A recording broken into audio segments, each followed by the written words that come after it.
श्री शिवाय नमस्तुभ्याम, हर हर महादेव। तो कैसे आप सब। देखिए, आज का ये वीडियो आप सभी लोगों के लिए बहुत ही ज़्यादा खास और विशेष होने वाला है। जैसा कि हम सभी जानते हैं कि अभी वैशाख मास का पवित्र महीना चल रहा है और आज वैशाख मास के पवित्र महीने की पूर्णिमा तिथि है। 23 मई को वैशाख मास के पवित्र महीने की पूर्णिमा तिथि पड़ी है, वो भी गुरुवार के दिन। और हम सभी जानते हैं कि गुरुवार का जो दिन होता है ये विशेष रूप से श्री हरि विष्णु जी को समर्पित होता है। साथ ही साथ जो ये पूर्णिमा तिथि होती है ये भी भगवान विष्णु जी और माता महालक्ष्मी जी को समर्पित होता है। तो देखिए, सबसे पहले तो हम ये जान लेते हैं कि पूर्णिमा तिथि की शुरुआत जो है वो कब हुई थी। तो देखिए, पंचांग के अनुसार पूर्णिमा तिथि 22 मई को बुधवार के दिन शाम को 6:47 पर इस तिथि की शुरुआत हुई थी। और देखिए, इस तिथि का जो समापन है वो 23 मई गुरुवार को शाम को 7:22 पर होगा। तो उदय तिथि के अनुसार जो वैशाख मास की पूर्णिमा तिथि है वो 23 मई को मान्य होगी। और इसी दिन आपको जो है पूर्णिमा तिथि का व्रत करना है और इसी दिन आपको ये सुंदर सा उपाय करना है। तो किस प्रकार से उपाय करना है, बहुत ही सरल से ये उपाय हैं। ये उपाय हमने पूज्य गुरुदेव की ही कथाओं को सुन करके समझ करके आप सभी को समझाने का मैं पूरा प्रयास करूंगी। लेकिन उससे पहले इस वीडियो को ज़रूर लाइक करें और यदि आप भगवान शिव के सच्चे भक्त हैं तो चैनल को ज़रूर सब्सक्राइब करें। तो देखिए, अब हम जान लेते हैं कि इस दिन हमें उपाय किस प्रकार से करना है और क्या क्या सामग्री का हमें प्रयोग करना है। तो देखिए, इस उपाय के लिए सबसे पहले आपको लेना है मात्र एक चावल का दाना। अक्षत लेना है जो कहीं से भी टूटा फूटा या खंडित ना हो, ठीक है ना। एक चावल का दाना आपको साबुत लेना है, ठीक है ना। तो एक आपको चावल का दाना ले लेना है। इसी के साथ आपको लेना है एक बेलपत्र। बेलपत्र कैसा लेना है कि उसकी तीनों जो पत्तियां हैं ना वो साबुत होनी चाहिए, सही होनी चाहिए, कटी फटी या खंडित ना हो, ठीक है। एक सुंदर सी आपको बेलपत्र ले लेनी है।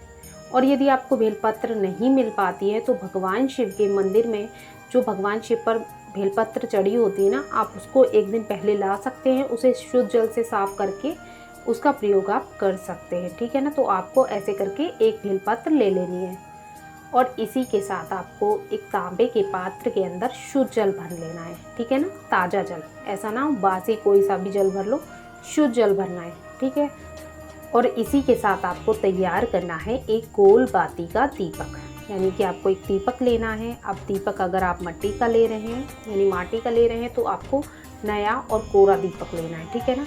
और यदि आप आटे से तैयार करते हैं दीपक तो आपको क्या करना है, आपको बिना नमक के आटा गूंदना है और उससे आपको जो है दीपक का निर्माण कर लेना है। अब इस दीपक के अंदर आपको सबसे पहले जो बाती लगानी है वो लगानी है आपको गोल बाती, ठीक है ना। और इसके अंदर जो घी भरना है आपको वो गौ माता का घी भर देना है, ठीक है ना।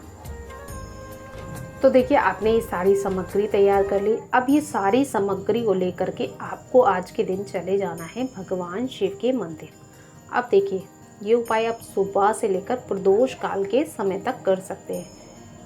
कोशिश कीजिए कि आप प्रदोष काल के समय से पहले ही ये उपाय को कर लें, ठीक है ना।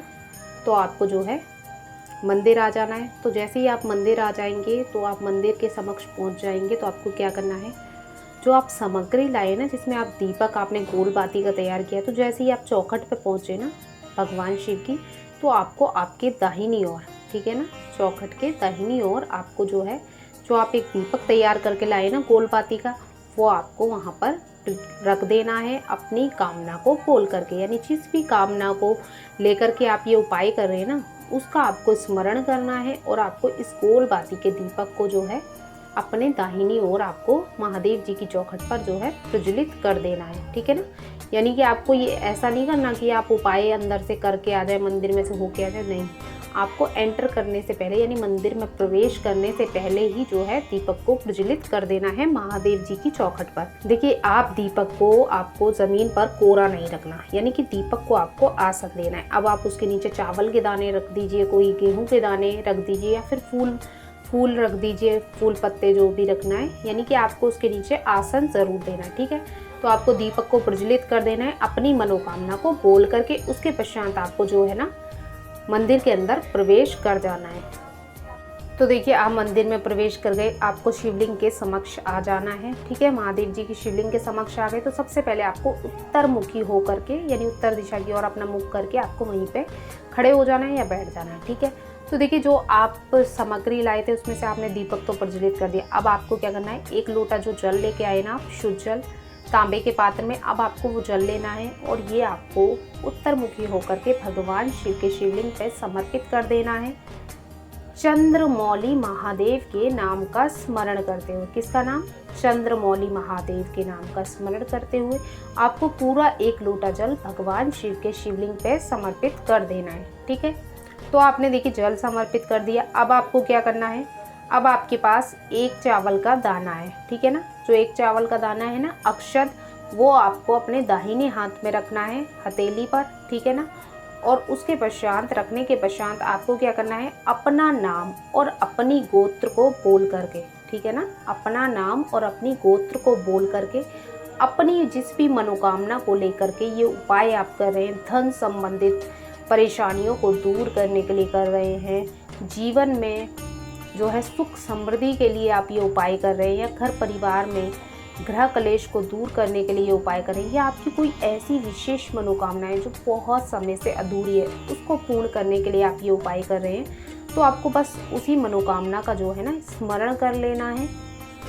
तो अब इस चावल के दाने को आपको भगवान शिव के शिवलिंग पे जो है ना रख देना है, समर्पित कर देना है अपनी मनोकामना का स्मरण करते हो। ठीक है, अब आपको क्या करना है, अब आपके पास मात्र एक बेलपत्र रह गया। ठीक है ना, अब उस बेलपत्र को भी आपको अपने दाहिने हाथ में रखना है। रखना किस प्रकार से कि जो बीच वाली पत्ती है ना आपकी बीच वाली उंगली से स्पर्श होनी चाहिए, यानी कि वहाँ पे आनी चाहिए, और जो डंडी का हिस्सा है वो होना चाहिए आपके हथेली की ओर। ठीक है ना, हाथ की ओर होना चाहिए, और जो पत्ती का हिस्सा है वो उंगलियों की ओर होना चाहिए। इस प्रकार से आपको जो है बेलपत्र को अपने हाथ में रखना है, और चिकना वाला भाग जो है ना जब आप उपाय करेंगे तो आपके शिवलिंग में स्पर्श हो, खुदरा वाला भाग आपके हाथ में स्पर्श हो। इस प्रकार से आपको जो है बेलपत्र की पत्ती को अपने हाथ पे रखना है। ठीक है, उसके पश्चात आपको अपनी मनोकामना का स्मरण करना है, नाम और गोत्र बोलिए, और ये जो बेलपत्र है ना ये सबसे पहले आपको माता पार्वती जी के हस्तकमल यानी कटी भाग पे आपको स्पर्श कराना है,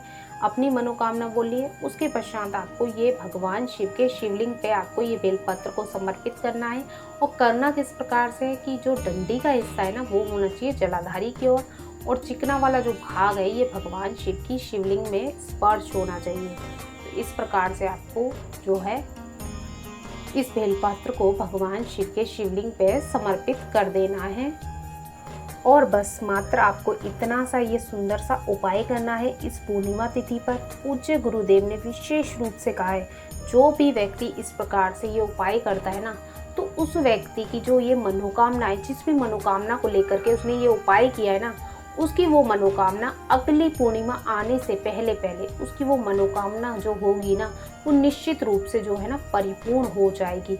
इतना ज़्यादा खास और विशेष ये उपाय है जो आपको इस पूर्णिमा तिथि पर ज़रूर करना चाहिए। तो देखिए आज की इस वीडियो में जो उपाय हमने बताए, यदि इसमें आपको कुछ भी समझ में नहीं आता तो कमेंट करके पूछ लें, गलती नहीं करनी। श्री शिवाय नमस्तुभ्याम। हर हर महादेव।